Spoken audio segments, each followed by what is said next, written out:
Hi everybody, hope you all had a great summer. Welcome to Flex LNG second quarter 2025 result presentation. My name is Marit Foss, I am the interim CEO of Flex LNG and I'm joined today by our CFO Q2-2025. We will cover the financials, market update and conclude the earnings presentation with a Q&A session. And before we begin, a quick note. We will be using some non-GAAP measures such as TCE, adjusted EBITDA, and adjusted net income. These are supplements to the results reported in accordance with US GAAP, and a reconciliation of these are available in the earnings report. As there are limitations to the completeness of the presentation, we encourage you to read the SEC filings and the quarterly report together with the presentation. If you have any questions, please use the chat functions on the webcast or send an email to ir@flexlng.com and we will cover that in the Q&A session. And with that, let's begin and over to you, Marius. Thank you, Knut. We sailed in $86 million or $84 million excluding EUAs. The TCE during the quarter ended up at $72,000 per day. Net income for the quarter came in at $17.7 million, implying an EPS of 33 cents per share. Adjusting for the unrealized losses on the leverage and exit costs for Courageous refinancing, we end up with an adjusted net income of $24.8 million or adjusted earnings per share at 46 cents. The balance sheet optimization program 3.0 is progressing according to plan. In May, we completed the $175 million refinancing of Flex Courageous, generating net proceeds of approximately $43 million. Today, we are announcing that we have signed the documentation of the refinancing of Flex Constellation and the Flex Resolute. We are targeting closing of same in the third quarter, subject to customary closing conditions. Knut will speak more about that later in the presentation. We announced this morning the launch of a share buyback program for $50 million. Any purchase under the buyback program is made independent of the next dividend considerations for Q3. Lastly, as a reminder, Flex LNG is delisting from Oslo Stock Exchange and last day of listing is 15th of September. We reconfirm our full year 2025 guidance of revenues of $350 to $370 million and TCE per day around $72,000 to $77,000 per day. Similarly, we reconfirm our guidance for expected adjusted EBITDA of approximately $250 to $270 million for the full year. The board has declared a 75% share dividend, resulting in last 12 months dividend of $3 per share. This implies dividend yield of 12% on a share price of $25. The dividend is supported by our fortress balance sheet with $413 million in cash and a solid contract backlog. We have completed 2 of our 4 dry dockings so far this year. The dry docking of the Flex Aurora and the Flex Resolute was completed in June and early July, respectively, and went straight back to service for the Charter's X yard, minimizing off-hire days. We are pleased that both dockings were completed below our guided max 20 days of off-hire. We have 2 more dry dockings in 2025. Flex Amber is currently undertaking a 5-year dry docking in Singapore, where Flex Artemis will enter dry dock later in August, also in Singapore. 3 of the 4 dry dockings are carried out in Singapore, whilst Flex Aurora completed in Europe. On average, the docking cost is estimated around $5.7 million per vessel, slightly above our previous estimates. The increase is due to higher costs in Europe compared to Singapore. Thank you to our technical team and our crew on board for results and safe execution of the dry dockings. A strong backlog results in earning visibility, even with 2 vessels open for the rest of the year. We are reaffirming our guidance range of full year 2025 revenues for $340 to $360 million, and we maintain our TCE range of $72,000 to $77,000 per day. As such, we are reaffirming our full year 2025 adjusted EBITDA range from $250 to $270 million.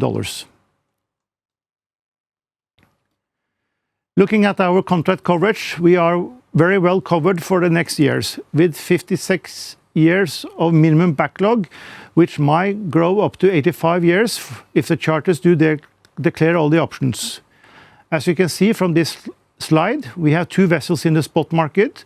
Flex Artemis is concluding her last voyage on a current time charter and will be redelivered to us later in August, and then go straight into dry dock in Singapore. We are now marking the vessel open ex dry dock. Flex Constellation has enjoyed some short-term employment since she was redelivered to us in late February. She will trade in the spot market until commencement of her 15-year time charter during first half of 2026. In sum, we have a solid contract backlog which insulates us from soft short-term market, and we are well positioned to benefit from increasing LNG volumes coming on stream in the future.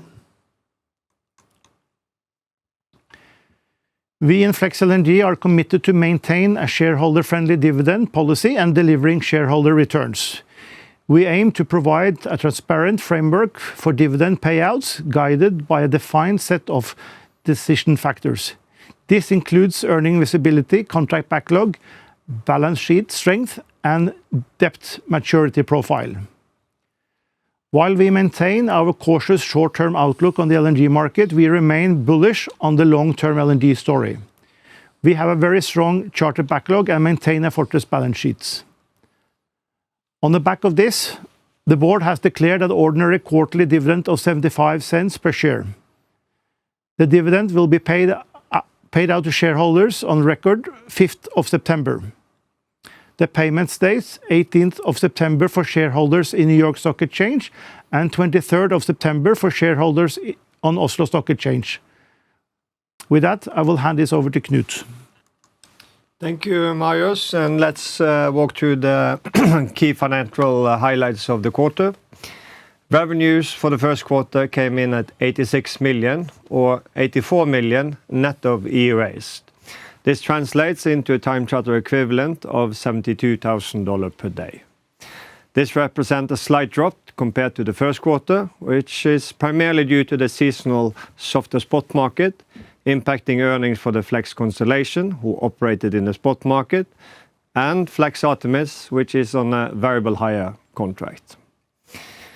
We also had 2 vessels in dry dock in the second quarter, reducing the number of operational days, impacting the revenues. Revenues for the first half of the year was approximately $171 million net of EUAs. On the operating expenses, it came in at $18.2 million or around $15,400 per day. And this is in line with our full year 2025 guidance and slightly lower than the first quarter. Vessel OPEX can vary somewhat from quarter to quarter due to timing effects. However, we maintain our full year OPEX guidance of around $15,500.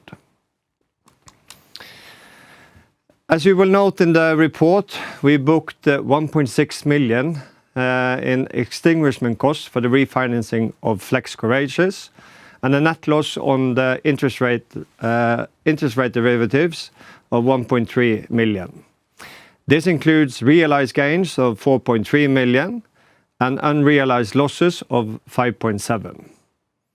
This results in a net income of $17.7 million for the quarter, or 33 cents per share. Adjusting for the unrealized losses of the derivatives and extinguishment costs for the financing, we end up with an adjusted net income of $24.8 million, or adjusted earnings per share of 46 cents. Looking at the cash flow for the quarter, we started the quarter with $410 million in cash.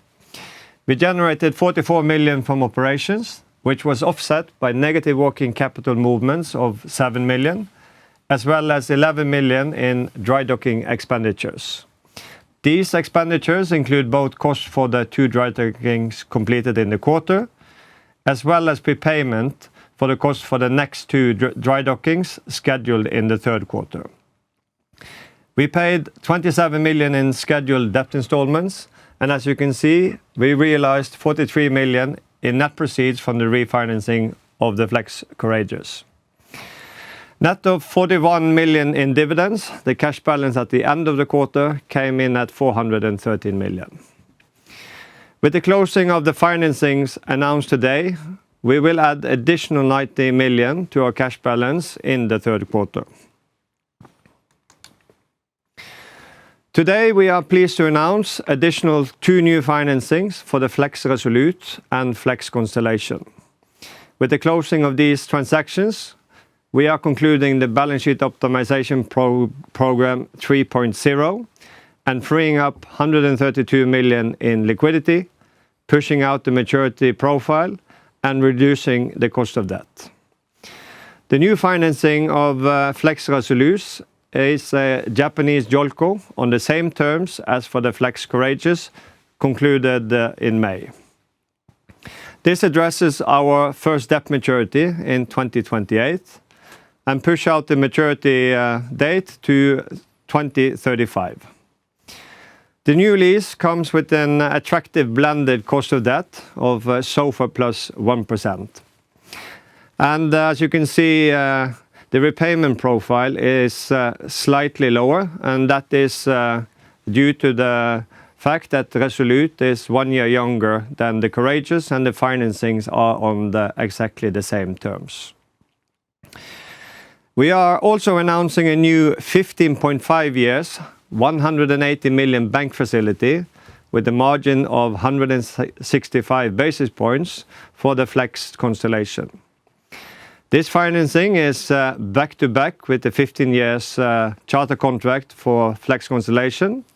However, it allows us to make full drawdown now prior to commencement of the contract.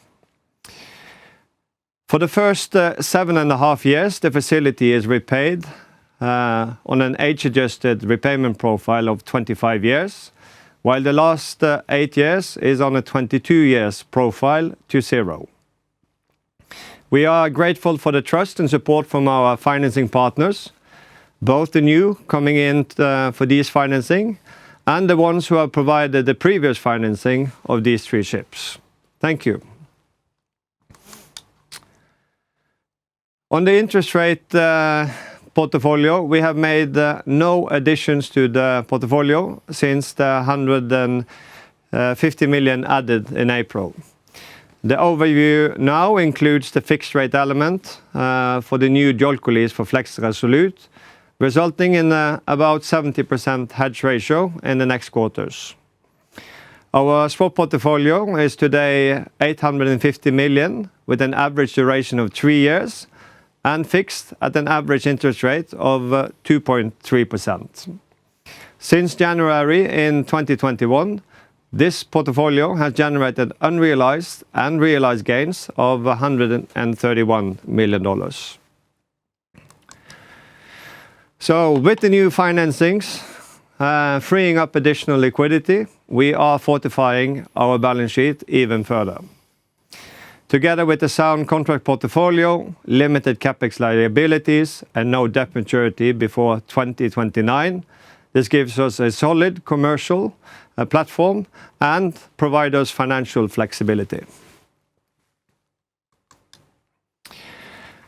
On this slide, we are again reminding our shareholders on Oslo Stock Exchange about the delisting with the last day of trading on the 15th of September. We encourage shareholders to contact their broker or investment advisor to transfer the Oslo listed shares to the New York listed share if you would like to continue the journey with Flex. Following the last day of trading, the shares registered with Euronext Securities Oslo, or commonly known as VPS, will for practical purposes be illiquid due to the administrative burden on transferring the shares after the delisting. So we remind the shareholders to be mindful and take action before the last day of trading. For the dividend, the payment date of the Q2 dividend comes after the delisting date from Oslo. So please be aware that shareholders on record on 5th of September will receive the dividend to their VPS account, irrespective of the delisting. As already mentioned, we have today announced a $15 million buyback program, and the program will last until the Q3 reporting in November. This will enable us to buy back shares in both New York and in Oslo. If we will utilize the program and buy back shares, such will be announced in accordance with the rules of the respective stock exchanges. And more details on the program are found in the separate stock exchange disclosure made today. As the program is limited in size and time, our considerations for a dividend for the third quarter will be made independently of any purchases under the program. We find it natural to have a buyback program as part of our financial toolkit, and we will reassess the scope of the program before the third quarter presentation. And with that, I hand it back to you, Marius. Thank you, Knut. I'm very impressed with your new financing, so thank you to you and your team. Flex LNG is in better shape than ever. The LNG trade from January to July 2025 grew approximately 2% to 245 million tons compared to the same period last year. Looking at the export side, the top three exports were again US, Qatar and Australia, representing more than 62% of the total LNG trade. US LNG exports amounted to 60 million tons and increased with more than 20% over year to year. There is a lot of new volumes coming to the market from the ramp-up of Venture Global's Plaquemines and the expansion of Cheniere's Corpus Christi. We would also like to note that Freeport LNG had some downtime during 2024 due to hurricane season, also contributing to a high growth year to year in 2025. There is a lot of talk about Russian gas and sanctions. Earlier this year, the EU sanctioned the Baltic LNG Russian terminals, explaining the 5% drop year to year. As a side note, we would like to mention that Canada joined the ranks of exporters with LNG Canada shipping the first commercial cargo in July. This has absorbed tonnage away from the spot market, and we expect similar dynamics when the new projects come on stream. Total European LNG import amounted to 74 million tons in the January to July period, up 24% from same period last year. Turning our focus to Asia, we see that the more mature region, Japan, South Korea and Taiwan, represent in sum the largest LNG importer with 79 million tons, down just 1% compared to the last year. Japan is in track to becoming the single largest LNG importer in 2025, as China and India have reduced their imports in 2025. Chinese imports are down around 19%, whereas India is down 11% year to year. There are several factors explaining the drop in imports to China and India. One factor is, of course, the strong demand pull to Europe, as European LNG importers are deemed less price sensitive than many of the growing Asian economics. China and India have turned their attention to coal and LPG. Chinese economic slowdown and US-China trade tension during the first half of the year have also resulted in lower LNG imports. On this slide, we are looking at two key dynamics for the LNG demand in Europe. On the left-hand side, you will see US LNG export flows by destination year on year. The yellow bars represent Europe and the dark blue in Asia. Europe have absorbed a very large share of US LNG, replacing Russian gas. This has reduced ton miles, which is partly explained in the soft spot market. Now turning to the right-hand side, this chart shows European gas storage levels. Inventories started off at relatively healthy levels, but have since drawn down sharply and bottomed out at around 30% early this year. The last few months' supply of both pipeline gas and LNG have lifted the current levels to around 70% today. We expect inventories to meet the new EU targets later this year, though Europe remains exposed for a cold winter. On this slide, we illustrate accelerating contracting momentum and new project FIDs. On the left-hand side, you will see signed SPAs volumes. We continue to see a strong appetite for long-term LNG volumes, and the signed SPA remain around 50 million tons in the first half of 2025. We see strong activity from Asian buyers. On the right-hand side, we look at the FIDs. While in 2022 and 2023 already delivered a large project including Plaquemines and Port Arthur, then in 2027 activity slowed somewhat, and as the Biden administration imposed export moratorium for new projects.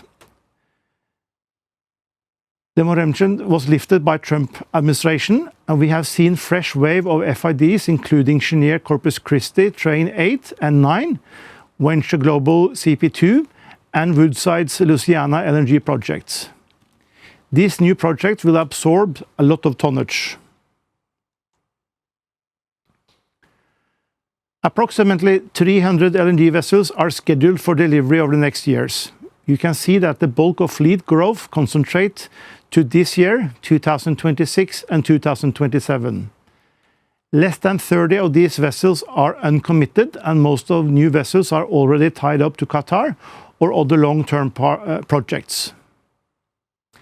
From 2028 onwards, however, deliveries fall sharply, with fewer than 10 vessels a year expected beyond 2029.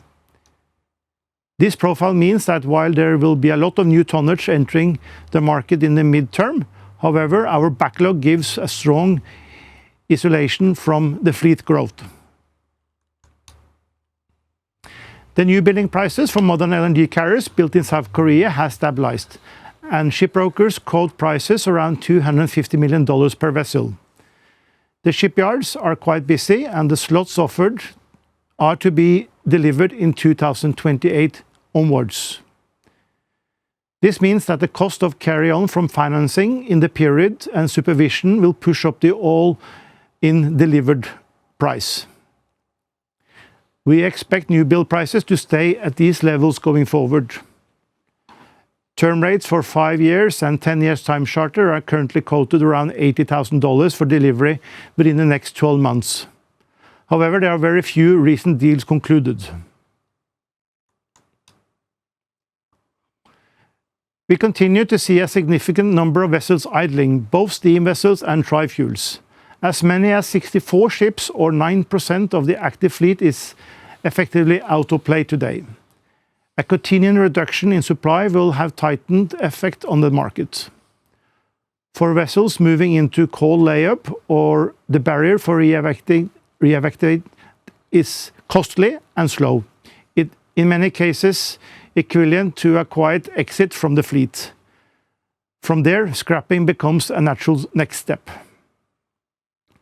Ship owners have increasingly offered steam vessels for sale as they roll off the long-term contracts and struggle to compete in today's market. So far in 2025, 8 vessels have been scrapped, matching the total of 2024. With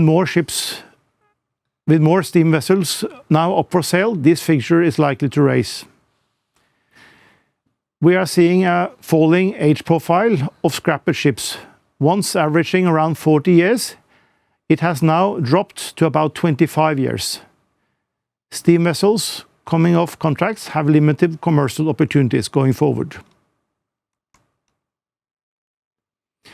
Even though the spot market for modern two-strokes have recovered from low in Q1 2025 and is now around $35,000 to $40,000 per day, this is below historical norms. We observe from brokers' position list that available tonnage is tightening, especially in the Atlantic going forward. This spot market historically firms up going into September. On the right side of this slide, you will see the average and maximum spot rates for September throughout December, from 2018 to 2024. Even before the European energy crisis, this period consistently delivered some of the strongest returns of our market. However, last year in mind, we have to be mindful of number of ships being delivered for the rest of the year. That summarizes today's presentation, and we will now move on to Q&A session.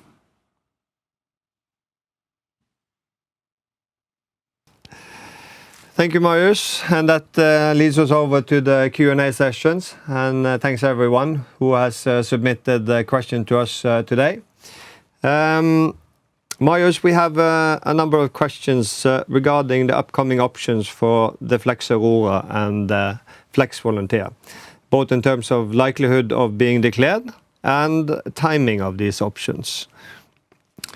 Thank you. That's a very good question. We are also waiting for those dates to come. And the only thing I can say today is that the first option is due now in Q4 2025, and the other option is in Q1 2026. So we shall revert once we can say more about that. And today we are also announcing refinancing, building up our cash balance. There are questions on how to spend it, but in particular, question for you is on fleet growth and potential new buildings. How do you look at reinvestments in new buildings today? I would love to add on new buildings to the Flex LNG fleets. At the time, we did 13 speculatively ordered and have been able to fix them out on term business. Right now we are exploring with the new and existing partners if somebody would like to join us to order with a contract attached, which I find is important to go forward if you're going to order more. But ordering a new building on the prices that we have talked speculatively is very difficult as long as the term market don't justify a new building investment today. So then there's also follow-up questions of what we are doing with all the cash that we have on our balance sheet. As a reminder, we have 413 million of RCF capacity, which we are not utilizing in between quarters, which is an effective cash management way to have that capacity ready when we need it. And I think, as Marius also alluded to, we have a sort of a strict capital discipline. But one of the ways is reflected in the share buyback program that we announced today, which is made independent of dividend considerations, where we have that capacity to do that without disturbing the dividend. We also have a number of questions regarding the delisting. Many of them are detailed. We've covered a lot in our presentation, but we also recommend you to have a look at on our website. There's a dedicated page for the delisting, covering all the items that you will need to know. But we also encourage people to contact their broker or investment advisors for the shareholders on Oslo Stock Exchange to look at how to transfer the share to the New York Stock Exchange share before the last day of trading. It's important as following the delisting, the shares registered with VPS will be very difficult to transfer and to sell when we are no longer listed on Oslo Stock Exchange. So please have a look on our website. Okay, thank you, Knut. That should be all for today. Thank you for everybody participating on this presentation. We are looking forward to see you back in November for our Q3 presentation. Thank you. Thank you.